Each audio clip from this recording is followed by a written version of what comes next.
Hello friends, this is B S Kumar. ఈ మధ్య ఆంధ్రప్రదేశ్లో మనం తరచూ వింటున్న పదం P4 survey. What is P4 survey? ఈ సర్వే చేసి ఏమైనా ఉన్న స్కీమ్లు పీకేస్తారా? లేకపోతే పేద ప్రజల అకౌంట్లోని సర్వే చేసి డబ్బులు ఏమైనా వేస్తారా? దీనిపై ఉన్న సందేహాల కోసం మనం 3 నిమిషాల్లో క్లారిఫికేషన్ ఇద్దాం. What is P4? P4 అంటే 4 Pలు. అంటే పబ్లిక్, ప్రైవేట్, పీపుల్ పార్టిసిపేషన్. అంటే సిఎస్ఆర్ అని వినే ఉంటారు మీరు. సిఎస్ఆర్ అంటే కార్పొరేటివ్ సోషల్ రెస్పాన్సిబిలిటీస్. మీరు ఏదైనా కుగ్రామాలకు వెళ్ళినా, విలేజెస్కి వెళ్ళినా కొన్ని చూసి ఉంటారు. వాటర్ ట్యాంక్స్ అవ్వచ్చు, community health centre, community halls అవ్వచ్చు, లేకపోతే కళ్యాణ మండపాలు అవ్వచ్చు, లేకపోతే స్కూల్ బిల్డింగ్స్ అవ్వచ్చు. వీటి మీద ఉంటాయి. ఈ ఫండ్స్ ఎన్టీపీసీ వారి ఆధ్వర్యంలో సిఎస్ఆర్ నిధుల నుంచి ఖర్చు పెట్టడం అయినది అని ఎగ్జాంపుల్ మీరు చూసి ఉంటారు.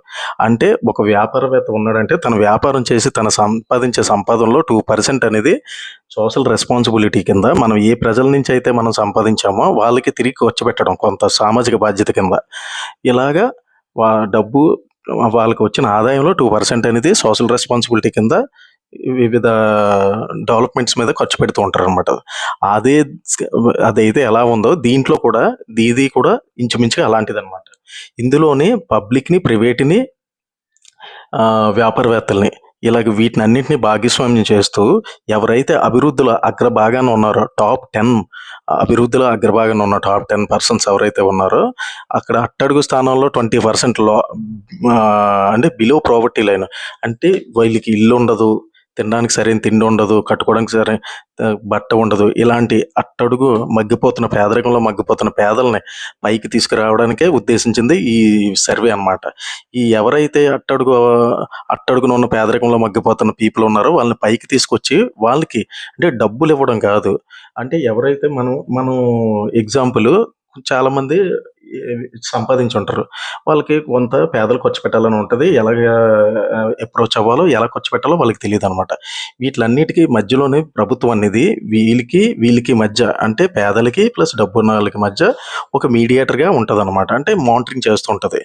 వీళ్ళు ఏం చేస్తారంటే ఈ పేదల్ని వాళ్ళకి నైపుణ్యాలు పెంచడం, లేకపోతే ఏదైనా స్కిల్ మీద ట్రైనింగ్ ఇవ్వడం, ఏవైనా నేర్పించి వాళ్ళంతలో వాళ్ళు స్వయంగా నిలదొక్కునేలాగా చేయడానికి ఉద్దేశించింది అనమాట ఈ స్కీమ్ అనేది.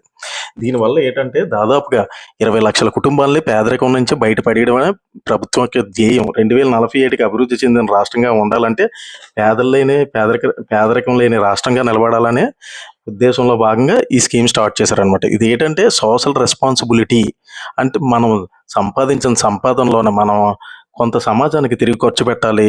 పేదలు అట్టడుగున పేదరికంలో మగ్గిపోతున్న పేదలను బయటికి తీసుకురావాలనే ఉద్దేశంతో ప్రభుత్వం ప్రారంభించిన సర్వే అన్నమాట ఇది. ఈ సర్వేలో అర్హులు ఎవరైతే ఉన్నారో అర్హులను గుర్తించి వాళ్ళకి మినిమం ఎలిజిబిలిటీస్ ఏంటంటే 2 ఎకరాలు మాగాని కానీ 5 ఎకరాలు మెట్ట కానీ కలిగి ఉండకూడదు. 200 యూనిట్ల లోపే కరెంటు వాడుతూ ఉండాలి. అలాగే వాళ్ళకి కారు ఉండకూడదు. అంటే వాణిజ్యం కాదు, వాణిజ్యేతర అంటే సెల్ఫ్గా వాడుకుని వెహికల్ ఉండకూడదు, ఏసీ ఉండకూడదు, టీవీ, ఫ్రిడ్జ్ ఇలాగా ఏమీ లేకుండా అట్టడుగున మగ్గిపోతున్న వాళ్ళని ఉద్దేశించి స్టార్ట్ చేసింది ఈ స్కీమ్ అనమాట. అలాంటి పేదలు ఎవరైతే ఉన్నారో వాళ్ళకి ఆర్థికంగా చేయూత కలిగించి, అంటే ఈ స్కిల్స్ నేర్పించి వాళ్ళంతలో వాళ్ళు స్వయంగా నిలదొక్కునేలాగా వాళ్ళలో ఒక ఎంటర్‌ప్రెన్యూర్‌ని తీసుకొచ్చే విధంగా, అంటే వాళ్ళు ఒక వ్యాపారవేత్తని ప్రభుత్వం ప్రతి ఇంటికి ఒక వ్యాపారవేత్తని తయారు చేయాలనే ఉద్దేశంతో ప్రారంభించిన స్కీమ్ అన్నమాట ఇది. ఇది అట్టహాసంగా ఈ ఉగాది రోజున మన అమరావతిలోనే గౌరవనీయులైన చంద్రబాబు నాయుడు గారు ప్రారంభించారనమాట.